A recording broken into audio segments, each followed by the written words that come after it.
দেখে কি বুঝতে পেরেছেন কেউ এখানে কে রেসিপিটা করা হয়েছে?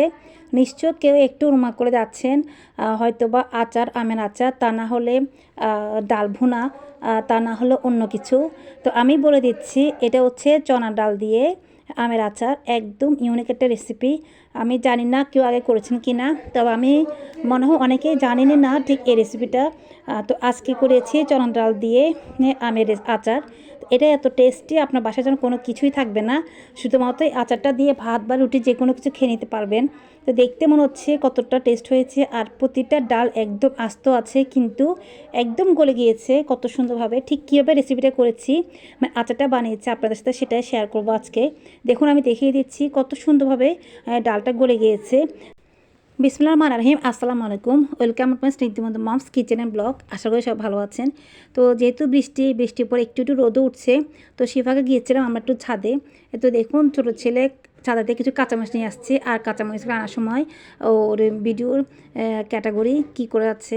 তো দেখুন কাঁচামরিচটা বেশি না, এখানে প্রায় 5-6টা কাঁচামরিচও হয়েছে, দুটো একদম লাল টুকটুকো হয়ে গিয়েছে। তো দেখা যায় যখন ছাদে যাওয়া হয় তখন কিছুই দেখা যায় না, মানে হয় না কাঁচামরিচ বা বেগুন।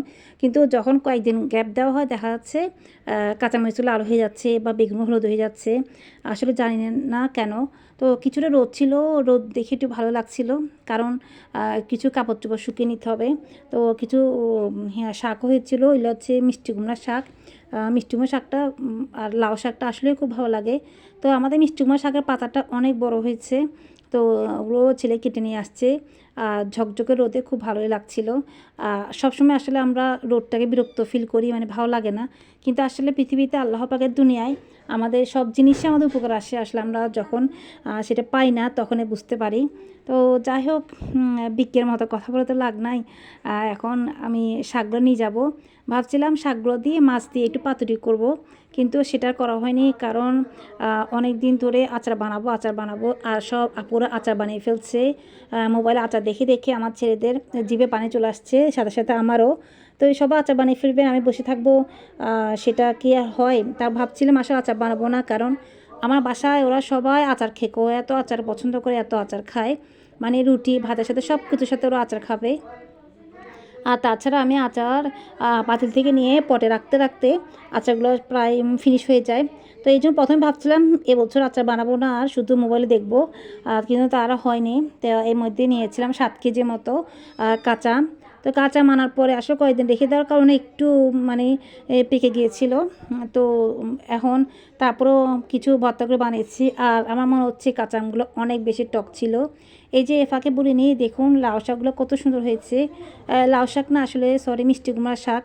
এই লাউ শাক আর মিষ্টি কুমড়া শাকটা আমার কাছে সবসময় একই হয়ে যায়, মানে বুঝতে পারি না। আর আমার কাছে আছে অনেকগুলো পাথরকুচি পাতা গাছ, যেটা আমি অনেককে যখন যে চায় তাকে দিয়ে দিই, কারণ এটা ওষুধি একটা গাছ, অনেক উপকারে আসে। আর এই যে দেখতে পাচ্ছেন কয়েকটা বেগুন, যেগুলো একদম ইয়েলো কালার ধারণ করেছে।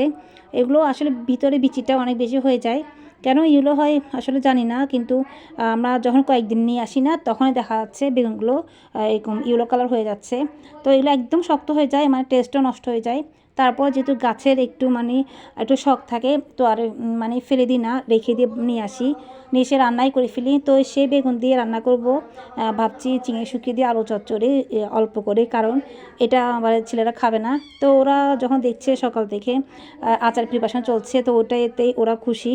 আর একটা অবশ্য লম্বা বেগুনও ছিল, তো সেটাও নিয়ে নিয়েছি। তো আমার গাছগুলো সবাইকে দেখিয়েছি, সবাই অনেকবার দেখেছেন, অনেকে অনেক কিছু সুন্দর সুন্দর কমেন্টস করেছেন, সবার কাছে অনেক বেশি ভালো লেগেছে। আসলে ছাদ বাগান সবাই শখ করে করে, তো আমরাও ছাদ বাগানটা করেছিলাম, আসলে উদ্যোগ নিয়েছিল বাচ্চার বাবা।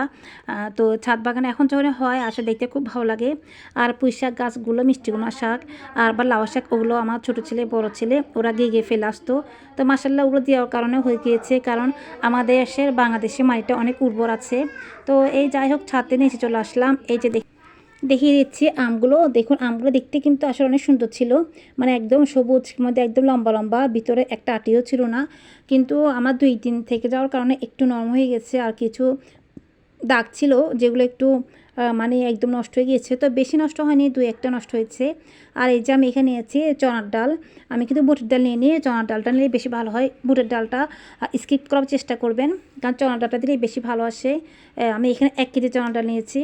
যেহেতু আমি বলছিলাম আমি মানে 6 মাসের জন্য করার একটা প্রিপারেশন নিয়েছি, কিন্তু 6 মাস না, আমার 60 দিন যাবে কিনা সন্দেহ আছে। তো ডালটাকে প্রথমে আমি না ভিজিয়ে একটু চুলা ডিম করে খুব ভালো করে ভেজে নেব। মানে যতক্ষণ আপনার ডালটা থেকে খুব সুন্দর একটা ফ্লেভার না আসবে ঠিক ততক্ষণ নেড়ে ভেজে নেবেন। কিন্তু অবশ্যই লক্ষ্য রাখতে হবে ডালটা যাতে কোনো মতে পুড়ে না যায়, কারণ যদি একটা দুটো পুড়ে যায় তাহলে একটা বাজে ফ্লেভার চলে আসে। তো এই জন্য ওই স্মেলটা আসলে ভালো লাগে না।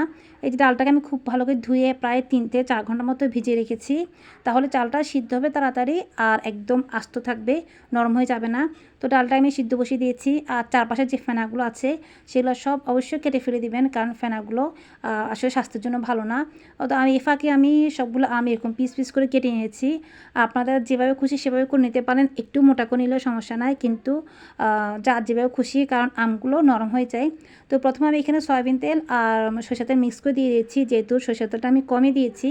আর একটু সরষের তেল দেওয়ার ইচ্ছা আছে, নেক্সট টাইম আমি যখন সবগুলো পটে ভর্তি করে নেব তখন সরষের তেলটা দিয়ে দিব।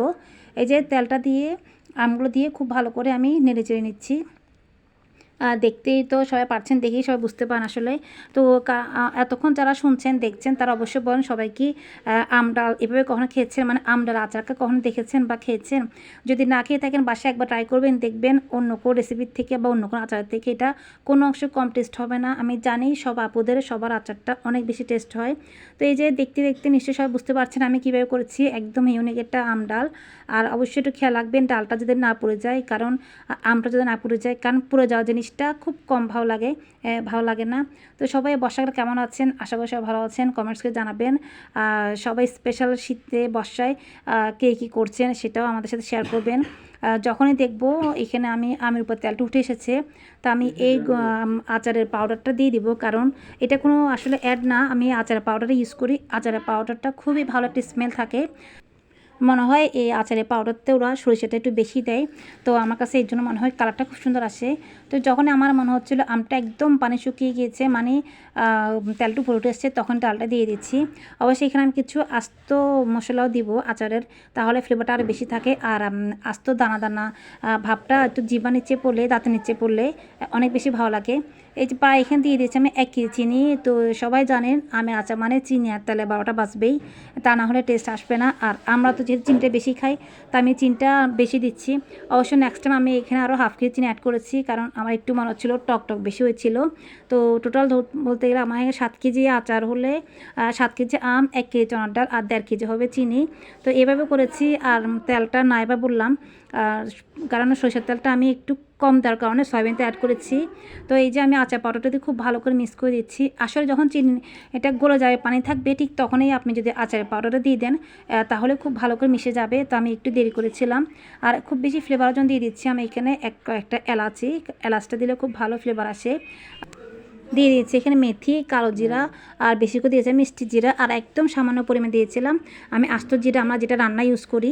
তো যখন মশলা খুব ভালো করে ভেজে নেওয়ার পরে একদম খুব সুন্দর একটা অ্যারোমা চলে আসবে, তখন আমি এখানে অ্যাড করব আজওয়াইনকে অনেকে জোয়ান বলেও ডাকেন। দিব একদম সামান্য পরিমাণ রাঁধুনি। তো আজওয়ান আর রাঁধুনি দেওয়ার কারণে টেস্টটা অনেক গুণ বেড়ে যায়, যেটা আমার কাছে মনে হয়। আর দিয়ে দিচ্ছি আমি প্রায় এখানে 4 টেবিল স্পুনের মতো সাদা সরিষা, কালো সরিষা মিক্স করে, কারণ সরিষাটাও মানুষে বলে থাকে আচারে একটা মূল উপাদান। আর এখানে মশলাটাকে একটু ক্রিস্পি করার জন্য একদম ঝরঝরে ফ্লেভার নিয়ে দিয়েছি আমি হাফ টিস্পুন চিনি। তো মশলাগুলো আমি খুব ভালো করে হামদিস্তায় পেস্ট করে নিয়েছি। পেস্ট মানে বলতে আমি গুঁড়ো করে নিয়েছি। একদম ভালো গুঁড়া করবেন না, একটু আদা গুঁড়া থাকলে বেশি ভালো লাগে, কারণ আগে বলেছি তাতে নিচে পড়লে খুব ভালো টেস্ট আসে। এখন মশলাটা দেওয়ার সঙ্গে সঙ্গে এত ভালো টেস্ট আসছে যে পুরো ঘরটা আপনার মোমো করবে, এত ভালো গ্রান আসবে যে ইচ্ছা হবে আপনার এখনই আচারটা নিয়ে খেয়ে ফেলি। তো আমার অবশ্যই এখনই খাওয়া শুরু হয়েছে আচারটা, কারণ কারো দেরি সহ্য হচ্ছে না।